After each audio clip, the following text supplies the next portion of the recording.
Hi everyone, welcome to another video. Today I want to talk about another modern dating term that's out there. We've heard about ghosting, we've heard about catfishing. Today it's all about benching.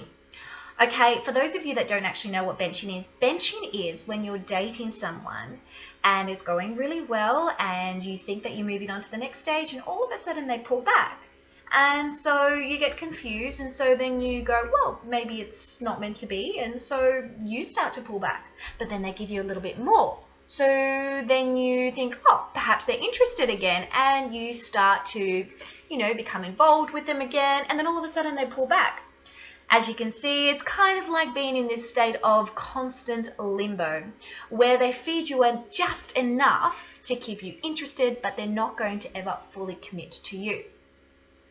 Let's face it, no one wants to be in the grey area. Normally when we date because we want to be in committed relationships with stable and emotionally mature people. Not too much to ask, is it? Okay, so what do you actually do when you get benched? Okay, number one, when you get benched, you need to set some boundaries. Like any relationship, you need to have a healthy set of boundaries that reflects your own self-worth and your self-love. If you've been doing a lot of work on yourself, which I definitely recommend before you go and try and find love with someone else, then you will know that benching just isn't cool. Because basically what this person is doing, they're keeping you as an option rather than a priority. And you want to be a priority in a relationship. The best way to know if that person is benching you is number two, they will have a certain amount of patterns throughout your little relationship. This means that they will be feeding you and then pulling back and giving you some more and then pulling back. And there will be this constant tug of war of your heart and your mind, and you'll be feeling very confused and there won't be any progress in your relationship.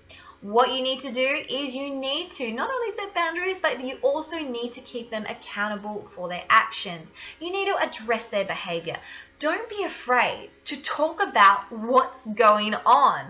I mean, communication isn't just about later on down the track when you have a great relationship. Communication is about right from the beginning when you start to date someone.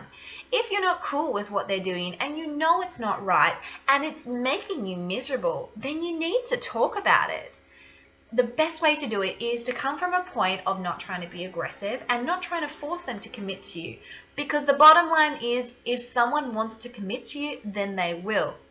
What this is doing is you're just letting them know that you're aware of what's going on, whether they are or whether they're not, because maybe they've got past issues and it's this kind of behavioral pattern that they've developed and they're not aware of it, la la la. That's all part of the communication process. But what you need to do is you need to start the conversation. And lastly, you need to take the lead, which means if you're not happy in this situation, then don't wait for them to change. Don't wait for them to all of a sudden get an epiphany or decide that, yes, they want to commit to you and they're going to go the whole hog. You need to continue on with what you feel is right so that you're not getting stuck in the limbo game.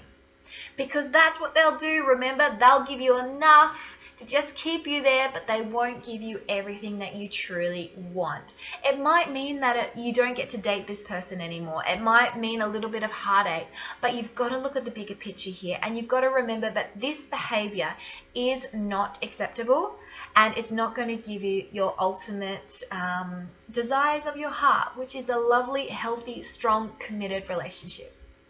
To find out more, simply head to my blog, thedatingdirectory.co, and I'll see you next time. Bye.